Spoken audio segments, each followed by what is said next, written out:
윤석열 검찰총장 후보자의 청문회에서의 두 번째 위증 논란이 일고 있습니다. 전 국민을 상대로 검찰총장 후보자가 두 번이나 거짓말을 했다면 심각한 도덕성 자질 논란으로 불거질 수 있는 사안입니다. 먼저 논란의 변호사를 과연 윤석열 후보자가 소개시켜 줬느냐와 관련된 이른바 첫 번째 위증 논란과 관련된 윤 후보자의 답변을 들어보시죠.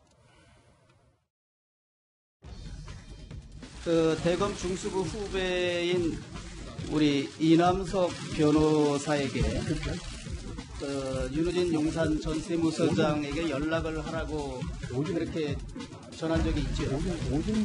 그런 사실 없습니다. 이 사건에 대해서 그 수사를 담당하시거나 지휘하시거나 그런 위치에 있었습니까, 당시에? 아닙니다. 전혀 관련이 없었습니다. 네, 그렇습니다. 후보자가 그 사건에 관여하거나 영장 기각이나 무슨 무혐의 처분이 되거나 하는데 일체 관여한 바가 없죠. 없습니다. 윤호진한테도 소개를 시켜준 일이 없냐고요. 그렇습니다. 이남석 변호사를 이제 소개한 적이 없다 이렇게 얘기를 했는데 제가 소개를 할 아무런 이유가 없습니다. 이남석 변호사를 소개한 사실이 있습니까? 없습니까? 없습니다. 아끼던 검찰 후배 출신의 이남석 변호사를 피의자에게 소개시켜준 사실이 있느냐라는 여야 의원들의 질문에 대해서 윤석열 후보자는 6번이나 그런 일이 없다라고 단정적으로 밝혔습니다. 하지만 이 말 거짓말로 드러났습니다. 내가 우리 중수부 연구하나 막 나간 이남석이 보고 일단 네가 지금 배진이한테는 얘기하지 말고 배진이 한참 일하니까 얘 또 형 문제 가지고 형 문제 가지고 괜히 머리 쓰면 안 되니까 네가 그러면은 윤우진 사장 한번 만나봐라.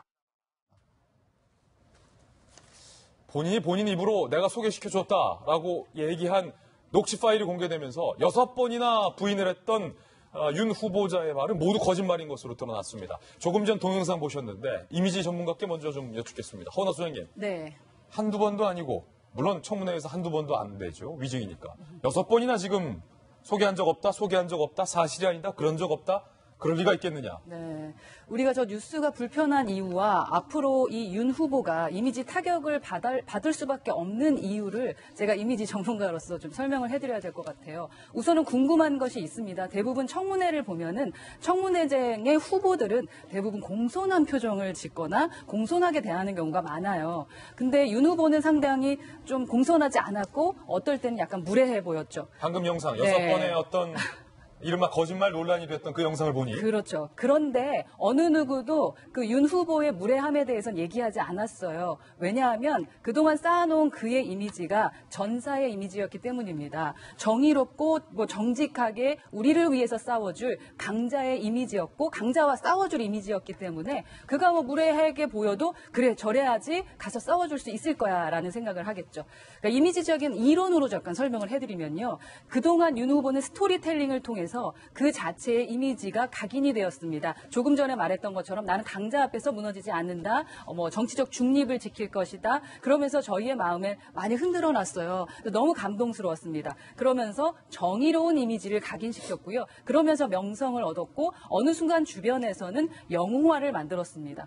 그런데 그런 그가 6번이나 거짓말을 했다. 그리고 강자를 대신해서 싸워주고 사람에 의해서 나는 정치적 중립을 벗어나지 않을 것이다 라고 얘기했던 분이 자신의 지인을 위해서 무언가를 했다라는 걸 알게 되는 순간 그동안 쌓아놨던 모든 것이 무너져 내리는 듯한 느낌이 듭니다. 이미지적으로는. 그래서 사실 그 윤 후보가 만약에 장관이 되더라도, 총장이 되더라도 상당히 불편하고 앞으로도 그의 행보에 대해서 이미지적인 타격이 분명 있을 거라고 저는 추측합니다. 6번이나 거짓말을 했는데 이에 대한 해명도 거짓말이라는 논란이 오늘 또 제기된 겁니다. 일단 해명부터 들어보시죠. 7년 전 일에 대해서 설명을 하다 보니 그렇게 오해를 하셨다면은 제가 그 부분에 대해서 설명을 좀 잘 못 드린 것 같습니다. 윤리적으로나 법적으로 문제되는 거는 변호사를 선임시켜준 거지 않습니까? 근데 저거는 지금 변호사는 선임되지 않았다고 제가 말씀을 드린 거 아닙니까?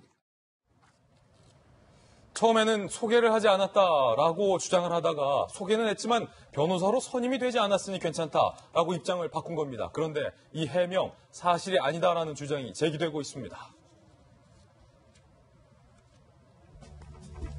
오늘 한국일보 등에서 윤우진 전 서장이 2015년 소송 판결문을 입수해서 보도되고 있는데 윤우진의 광역수사대 내사 사건에 관해 이남석을 변호인으로 선임한다.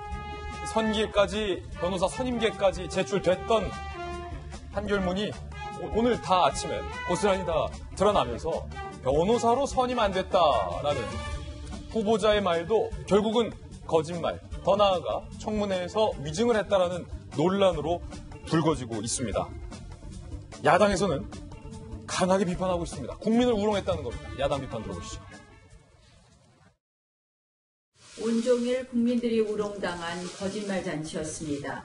청문회를 모욕하고 거짓말로 국민을 속인 부분에 대해서 후보자는 책임을 져야 할 것입니다. 윤 후보자는 즉각 검찰총장 후보직에서 사퇴할 것을 촉구합니다. 하루 종일 거짓말을 한 사실은 도덕성 차원에서 용납될 수 없는 일입니다. 청문회에서 위증을 한 검찰총장은 있을 수 없습니다. 윤석열 후보자의 자진 사퇴를 요구합니다. 이양수 의원님, 네. 지금 계속해서 거짓말을 하다가 거짓말로 밝혀지자 해명을 했는데 그게 또 거짓말이라는 거죠. 그렇죠. 하루 종일 변호사를 소개하지 않았다라고 여러 차례 얘기했는데 그것이 녹취록 하나에 의해서 거짓말로 이제 판명이 났습니다.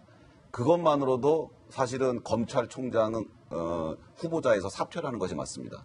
그런데 이번에 녹취록이 나오니까 또 나는 소개는 했는데 변호사로 그분이 선임은 되지 않았다 했는데 그게 또 그 다음날 기사에서 또 바로 뒤집혔어요. 이분이 거짓말을 하는 것에 대해서 죄책감을 전혀 느끼는 것 같지 않아요. 왜냐하면 너무나 당당하게 얘기하고 있기 때문에. 검찰총장이라는 자리는 우리 사회에서 정의를 지키는 마지막 보루다라고 국민들이 인식하고 있는데 그 자리에 거짓말하는 사람을 앉힌다? 이건 말이 안 되는 얘기죠. 과거에 천성관 검찰총장 후보자가 거짓말했다가 낙마한 사례가 있습니다. 예. 검찰총장은 그만큼 도덕성이라든가 이런 것이 중요하고 거짓말을 절대 해서는 안 되는 자리라고 국민들이 생각하고 있어요. 그 천성관 씨도 모 사업가 아느냐? 나는 그 사람 모른다. 일본에 여행 간 적 있냐? 간 적 없다. 근데 갔다 온 게 드러나가지고 바로 사임했어요. 제가 보기에는 검찰총장 되게 어렵다라고 보고요. 지금 청와대에서는 뭐 인사청문회 문제 없다 하면서 임명을 좀 강행하려고 하는 내용으로 계속 지금 보도가 되고 있습니다. 청와대 완전히 이거 국민을 무시하는 처사고 오만에 빠진 겁니다. 왜냐? 검찰총장이라는 자리는 국민들이 그렇게 인식하지 않고 있기 때문입니다. 이분이 그때 당시에 대검 중수부에 있었어요. 예. 수사 과정에 광범위한 영향력을 행사할 수 있는 대검 중수부의 간부가 어떤 변호사를 사건 구임 수임과 관련된 어떤 변호사를 소개를 시켰어요. 그러면 이것이 수사기관인 경찰이나 검찰에서 영향을 안 받을 수가 있겠습니까? 이런 분이 검찰총장이 된다? 대한민국 검찰 정의로울 수 있겠다 하고 국민들이 믿질 않죠. 이분이 지금 위증을 한 것이 이번이 처음이 아닙니다. 예. 2013년 10월 달 국정감사장을 가보면 박지원 의원이 윤 후보자한테 이렇게 얘기합니다. 윤 후보자 감찰당한 적 있죠? 검찰 내부에서? 네, 최근에 검찰 내부 감찰을 받은 적 있습니까? 라고 그러니까 약간 소리가 죽어가는 소리로 없습니다. 아닙니다라고 대답을 합니다. 예. 이게 위증이었습니다. 왜냐하면 그 직전에 감찰을 받은 사실이 있거든요. 그때도 그렇습니다. 그러니까 이분이 제가 보기엔 지금 위증이 이번이 처음이 아니고 먼저 뻗도 있었다. 그리고 이번엔 거짓말을 여러 차례 했다. 거짓말이 사실 상당히 상습적인 거 아니냐는 그런 의심이 들고 아까 허은하 소장님 말씀대로 이분이 강직한 이미지였는데 저도 이번에 실망을 많이 했습니다. 그래서 아마 온 국민이 느끼는 감정이 그럴 텐데 청와대가 제대로 판단하기를 바랍니다. 예.